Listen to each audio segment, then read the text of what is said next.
People tell you the air war was clean. That's the word they use. Clean. They think because we were up there in the clouds, miles above the mud, that we didn't get our hands dirty. They think we just pushed buttons and dropped things on maps. They're liars. Or maybe they're just fools. I'm 102 years old, and I can still smell the burning aluminum. It smells like sucking on a penny, but hot, metallic and sharp. It sits in the back of your throat and doesn't leave. I killed men I never saw. I dropped bombs on cities that looked like jagged little puzzles from 20,000 feet. But there was one man I saw, just one, and he's the one who waits for me when I close my eyes at night. It wasn't a clean war, son. It was a knife fight in a phone booth. Only the phone booth was doing 400 miles an hour and screaming like a banshee. It was late in the war, must have been 44 or maybe early 45. The dates, they get slippery now like wet stones. But the weather, I remember the weather. It was grey, not just cloudy, but a heavy, wet grey that seemed to press down on the wings of my Mustang. We were coming back from a raid deep inside, somewhere near the Ruhr, I think. We'd been escorting the big boys, the B-17s. My flight got separated. I was alone. That's the worst feeling in the world. Up there, silence isn't quiet. It's a roar. The engine, that big Merlin engine in front of me, it was usually a song. But that day, it was coughing. I'd taken some flak over the coast, just a little, a tickle. But the oil pressure gauge, I kept tapping it with my knuckle. Tap, tap, tap, like I could fix it with my finger. The needle was dancing in the red. I was limping back to our base in East Anglia. I had to cross London to get there. I remember looking down. The clouds broke for a second, just a second, and I saw the Thames. It looked like a vein of silver running through a pile of coal. It was beautiful and cold. God, I was so cold. The heater had quit an hour ago. My toes, inside those heavy, fleece-lined boots, they felt like they belonged to someone else. Dead wood. I was talking to myself. I did that a lot. Come on, baby. Come on, sweetheart. Get us home. I'll buy you a drink. Stupid things.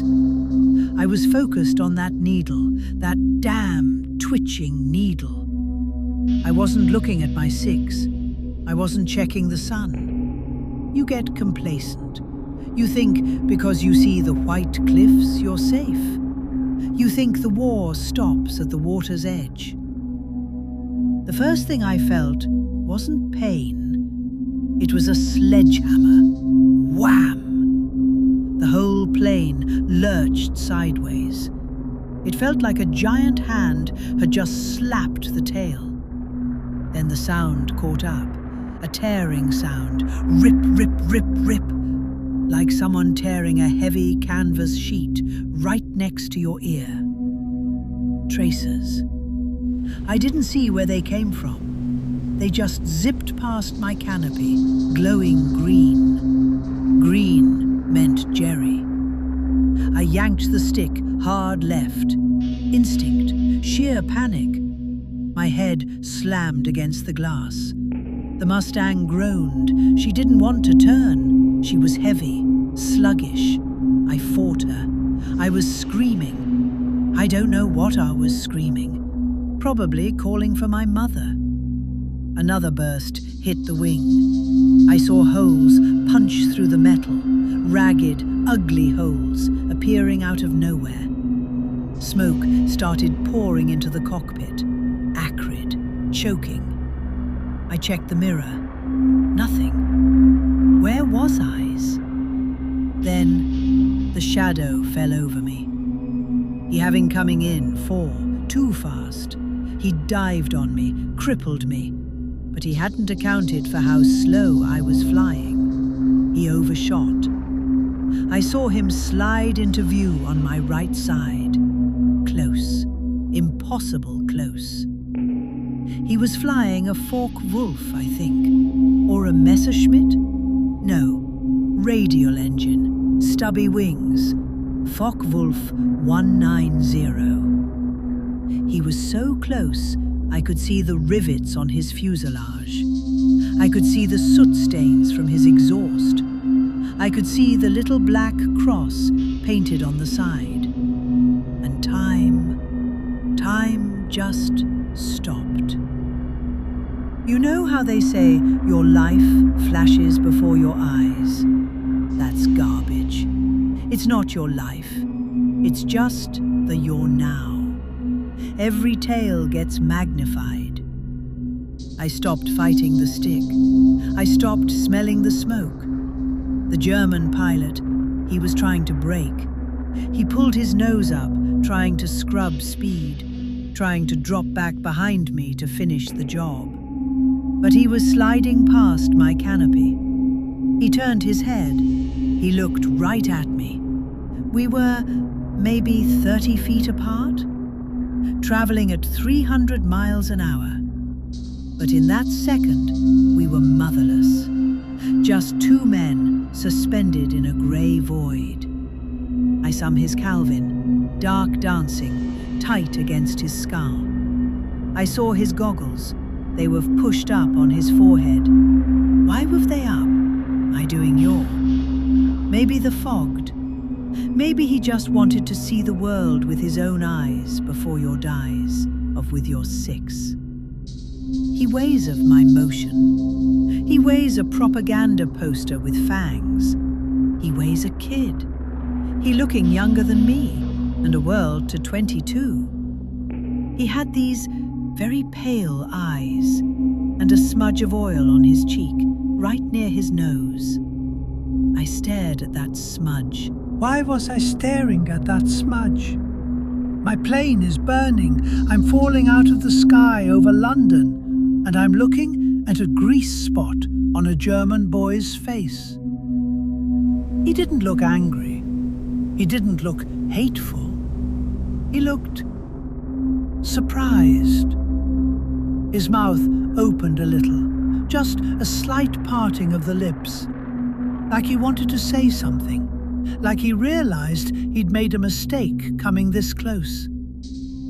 For that half second, we weren't soldiers. We were just two mechanics driving broken machines.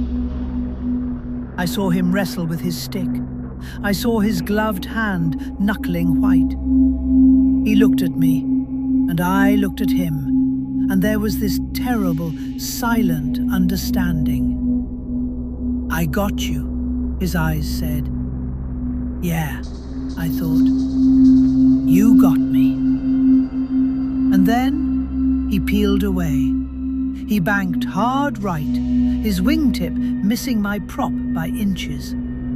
The wash from his plane hit me like a physical blow, rattling my teeth. Then the fire reached the cockpit. It came up from the floorboards, hot, sudden. It didn't hurt at first. It just felt like someone opened an oven door. Then the pain came. I don't remember unbuckling. I don't remember popping the canopy.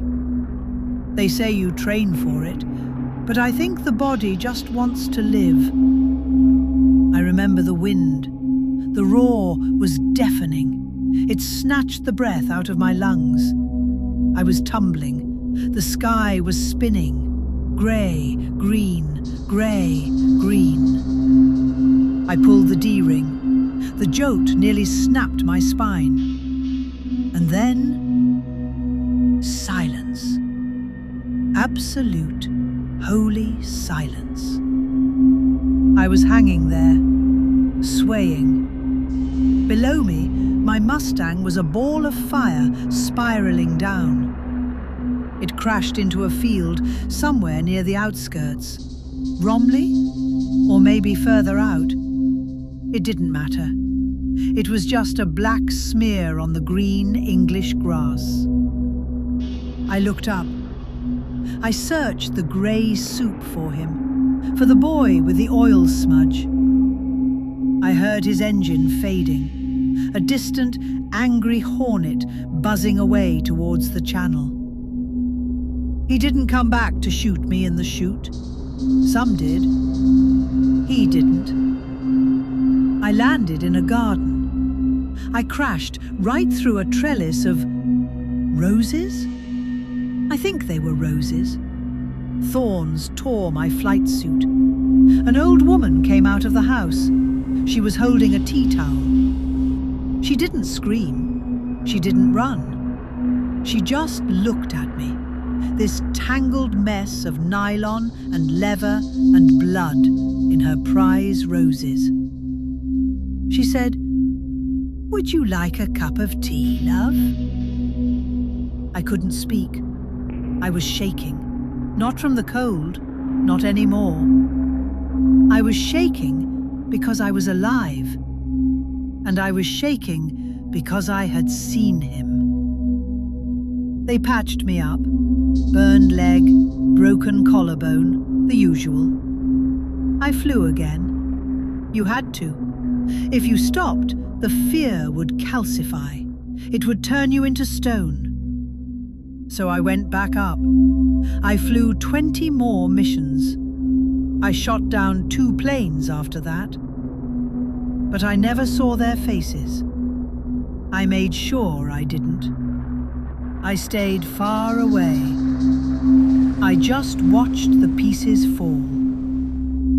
But every time I squeezed that trigger, every time I saw a smoke trail spiral down, I wondered, was it him? Was it the boy with the pale eyes?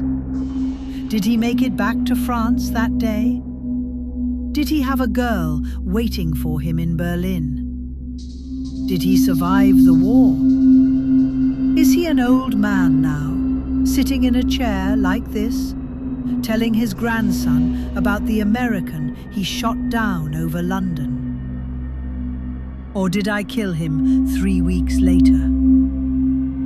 That's the thing they don't tell you about war. The guilt isn't just about the people you kill. The guilt is about the connection. For 1 second, 1 fraction of a second, I knew him better than I knew my own brother. I saw his fear. I saw his humanity. And I was his enemy. I'm 102 years old. My legs don't work.